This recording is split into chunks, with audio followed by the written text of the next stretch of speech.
Hello and welcome to this episode of the Rent Roll Startup Podcast. I've got some special guests joining me today, Rob and Christina from Paddington Realty in Perth.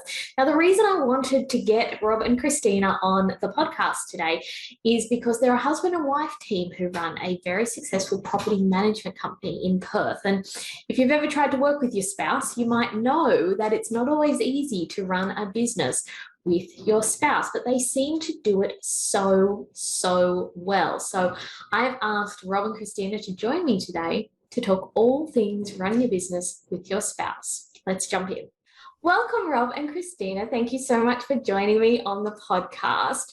To get us started today, I want to find out which one of you was the brains behind starting the business. Whose idea was it to start?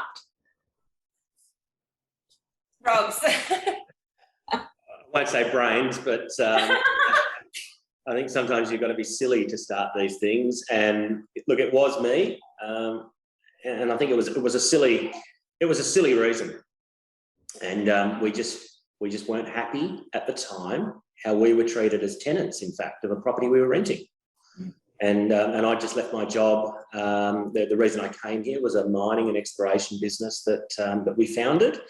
And I just left my role as CEO, and we were at home for a couple of months and thought, this is a bit boring.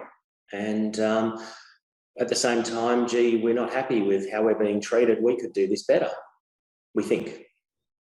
We can. I know we can. And we have. That's such an interesting angle to come from, because a lot of people I talk to start their agency because they think they could provide better service to the landlord, but not so much from a tenant's perspective.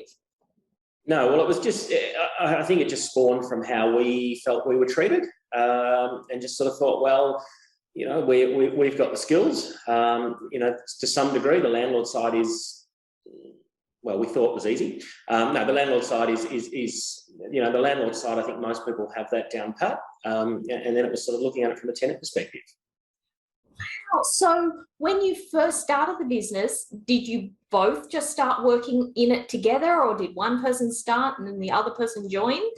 So it was Rob initially. I was working for a mining services company, and I was at BHP when you first started. I've got to remember, I have a habit of jumping. I do a lot of contracting work prior to working in the business, so I did jump around a bit. Rob, I was working at BHP. Rob was at home. We kind of had that balance of one of us bringing in an income and the other working in the business, so it wasn't so important for it to be. We wanted to grow rather than income generate straight away. And I went to move roles to a mining services company, and then I got made redundant again. I have a habit of finding industries too that I end up being made redundant. So we turned around. It was a bit earlier than we wanted, but we turned around and said, right, this is it. I'm not going to get another job. It's both of us, so we have to do this. So one of the reasons I wanted to speak with you was because I wanted to learn more about how you work together as a couple, because not everyone can do that, have a marriage and a business partnership. But can I circle back to find out a little bit more about what you wanted to do differently with the way you serviced tenants? And what was your strategy there? Like, what were you looking to provide to your tenants? So I think one of the first things that we started to do, and look, I guess this was a little bit of be a little more hands-on. So I think we sort of started that process at the handover. So and look, this was a little bit of self-interest. We sort of sat back and said, well, we don't have the money for an office, so we're going to need to work from home, but we don't want people coming to our home. So how do we counter that? So suddenly sort of being that, I guess, mobile agent, meeting tenants at the home for handover, walking through the property condition report with tenants, doing that very much, you know, physical hands-on handover with our tenants on site, meeting them there, which was, I think, great to start with. I guess as we got busier and then, years later, as we acquired an office, I think that became a little more challenging to keep up with that. But that was one of the first things that we did. And also, I guess, was a point of difference from our competitors in our marketplace, who were, again, in that traditional, you must come to the office, you must sign off on everything at the office, you must have your induction in the office, or if there was an induction at all. And we just found that, from the first up, we could go through things like, here is the hot water service, here's how you light it, here's where the fuse box is. Here's where the owner has hidden the, spare keys or whatever. We could go through all those little quirks of a property with a tenant one-on-one and, alleviate those calls a day or two later of the hot water pilot won't light, or, where is the retic sprinkler box, or where's the foxtail point, all of those sorts of, that we think are trivial, but are really, I guess, annoying and frustrating when you're 2 days into your new home and you've got no idea where anything is. And I think too, investing that time up front with the tenants, and it goes to remembering that in the real estate in the property management transaction, there are 3 people in the relationship. There is the property manager, the owner, but also the tenant, and the tenant's a very important part of that relationship. And by investing the time up front, going through properties with tenants and spending time with them, we weren't just a voice on the other end of the phone. They knew who we were. We had a chat with them. We were all people in the relationship, and really focusing on that. We're not here just to collect rent and send out breach notices. We are. It's about making tenants feel like the property is their home, because it is at the end of the day. Yes, it's the owner's investment, but the tenants make it their home. And that, I think, is really key. I really love that. I used to do the exact same thing when I started my rent roll, for the exact same reason. I did not want tenants coming to my house. And so I would sign the lease and do the handover in the property. But I want to ask you a more specific question. One of the things I found with doing the lease signing and the handover at the property was I found that tenants were quite distracted when it came to, I'm trying to get them to sign the lease while they're trying to measure up the fridge space or check out the walk-in wardrobe with the kids who didn't see the house. How do you keep people focused for that induction process? And also, how much time did you allow for that appointment? I think, look, early on, that was a bit of a challenge, but we were very early adopters with electronic signing. So we've been with DocuSign, I think, almost since our Real Estate Institute offered a very good deal to take it up. So, and I think we're still on I hope they don't pull me from this package now, but I think we're still on a very early, very generous package. Very generous. DocuSign and the Real Estate Institute of WA. So we took that on, I think, as soon as we could. So we have deployed thousands of documents through DocuSign. Early on, a bit of a challenge. Keeping that focus. As you sort of say, running off to measure the fridge, or will this fit, or what does this do, or what does that? We'll get to that. There's a lot of that, but DocuSign certainly made that process really easy now. Yep. Okay. That makes a lot of sense, and that certainly would make a big difference in how long that takes, and also requiring the focus, because you're not needing to get them to sign anything there and then, except maybe to accept the keys. Yeah. So that makes sense. So if we talk about Christina, once you had joined the business, how did you two divide responsibilities? How did you decide who was in charge of what? That's a really good question. I think I love you, Rob. This is going to be a good answer now that I've started with that.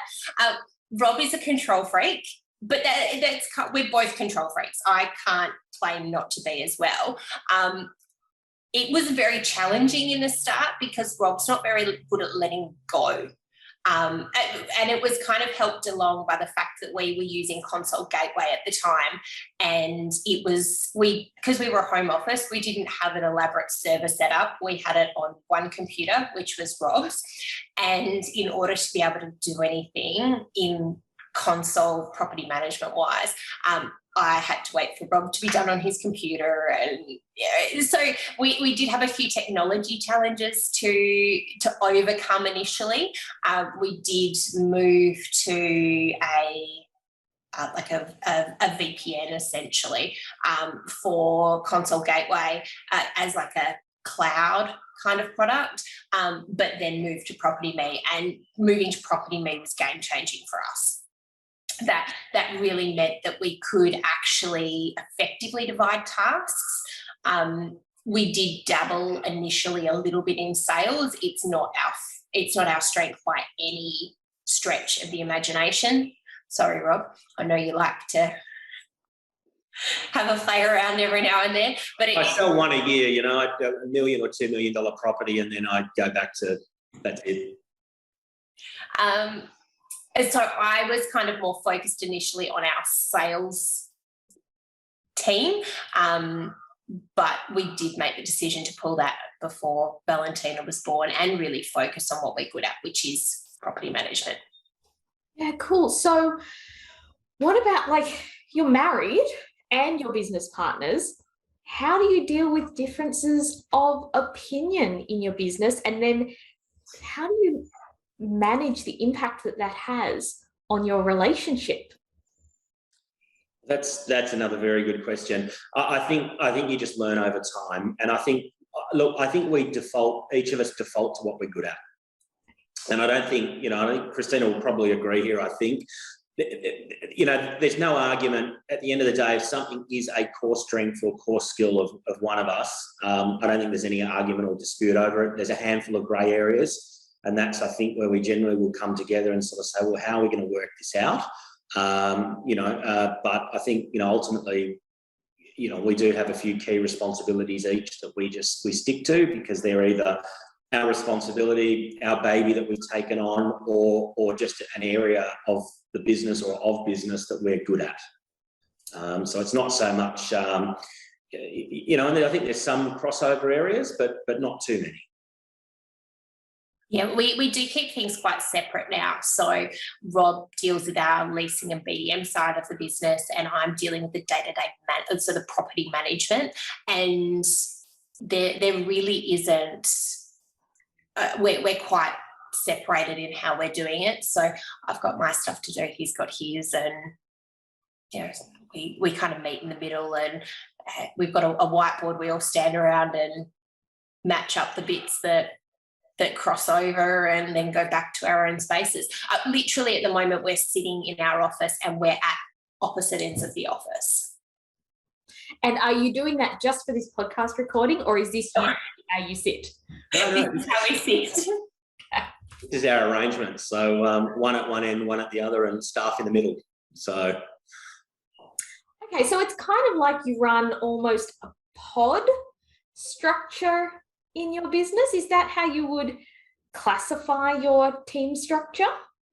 Look, probably, yeah. I mean, it's a bit hard because we're not a massive business. So I think if we had that scale of, let's say we scaled to 1,000 managements, it would be easy to fall into more of a pod structure. But also just as easy, I think, to fall into that defined sort of task structure of, one person to deal with, say, tenants, one to deal with owners, one to deal with the leasing and BDM, and then one to deal with the maintenance and inspections in between. So we could easily fall either way as we scale. Yeah, okay. So thinking about, when it comes to the weekends or evenings when you come home from work, how do you switch off from like being in work mode to being in, husband and wife or mum and dad mode? Because you both go to the same office and you both go home to the same home and you both raise the same daughter. How do you do that? I think it's gotten easier. I think technology. So, yeah, the ability to switch our phones off No one has our mobile numbers, so our clients don't have our mobile numbers. Our tenants don't have our mobile numbers, and we've done that on purpose. You can still reach us through our office line, and you can leave a message, and look, nothing's so important that can't be dealt with tomorrow. There's that old line that goes around property management. The only PM that needs to be available 24/7, is the Prime Minister of Australia. I mean, he should answer his phone at midnight if there's a disaster. We should. So I think having that rule, I think it gets easier. I think having a child, refocuses, as well what you've got to do. When you jump in the car and you get home, you kind of have to clock out and clock back into sort of parent mode. Yeah. And I think the separation now of moving from having had a home office to an office for us was a big help, because it really did create those boundaries, and initially our office, we were walking distance from home, so we'd walk in almost every day except when it was raining, and that 15-minute walk was in both ways. It was kind of that time to decompress. Often we'd walk together, we'd just kind of get everything out that we needed to from the day, and then we got home and we were home. I'm a big user of my iPhone, and I love using the settings in it. So my phone goes onto quiet mode. I don't have any notifications on my phone. The only notifications I get are my Facebook Messenger ones, and to be honest, every now and then I switch them off because they get quite annoying. Not so much annoying, distracting. I don't get a notification when I get an email. I don't get a notification out. Like my phone is set so that Teams won't ring outside of business hours. So using technology to help set up those boundaries really means that we can focus on, like what Rob said is important, and that's our time together as a family. I love that. So that leads straight into my next question, which is, what impact has being in business together had on your relationship and on your family? Well, I don't think Valentina's known any different. She's 5. I think the morning that she was born, I was checking emails in the hospital, with Rob sitting next to me, and I think you receded after she was born. So it's just been kind of, she's just been part of it. We've got some super cute videos of her taking people on tours of properties. She's very good at pointing out towel rails and in things that she sees as important in a house. So it's kind of, for her, she's no different. But for us, I know I make a big effort to make sure that I've got those technology boundaries set up so that I can get home and be focusing on that. The worst one is when I go in and look at my Outlook after hours. I shouldn't do it, but sometimes I do.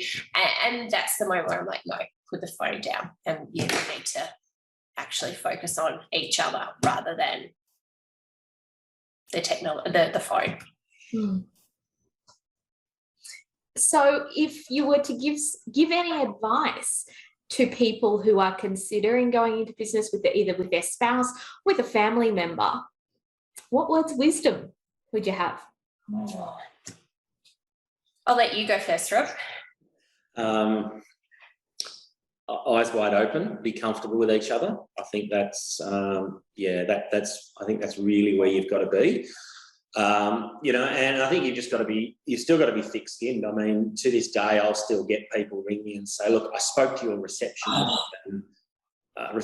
I said, geez, we hire someone I'm not. This is a problem because I don't think we can afford one of them this month. You mean the other business? You mean the business owner? No, you're a receptionist. So I think you've just got to be, thick-skinned. You're going to have people like that. You've just got to be, I think you've just got to be prepared for anything. And I think the last, 2.5 years especially, I think as we were chatting earlier, we entered in this business in what became a pretty challenging market. I mean, Christina talked about redundancies. I mean, you were one of about 100 in the same company that was made redundant on the same day. So it wasn't you. It was also my sixth redundancy, and I wasn't yet 30. So I had you. The dangers of a very fluid industry where that just tends to happen as you ride those booms and busts. And I think, that's probably a good grounding for being in a business, in particular a small business where, there are a lot of ups and downs, and I guess you've just got to be prepared to weather that. And I think for me, my advice would be, don't work. If you both have the same skill set, it's not going to work. Rob and I are very different in that Rob's very much a high-level thinker, and I'm really good at the detail. Sometimes Rob will tell me that I get too bogged down in the detail and the little bits, but he has the idea and I can make it happen. You need a team like that. It's not going to work if you're both the ideas people or both the detail people, because you're just going to get stuck and the wheels are going to spin and you won't move forward like you want to. That's incredibly good advice about recognizing your skill sets and not going into business together if you have the same skill set. That's very, very wise words. Thank you both so much. And thank you so much for joining me on the podcast. Now, I know that people listening or watching this will want to find where they can find you and how they can stalk you on Facebook or Instagram. If you're cool with it, I will pop all of your social handles into the show notes, but where are we best to find you? From a company point of view, probably Facebook. Awesome. So I'll make sure that I pop your Facebook handle into the show notes so that people can head on over and check out what you're up to.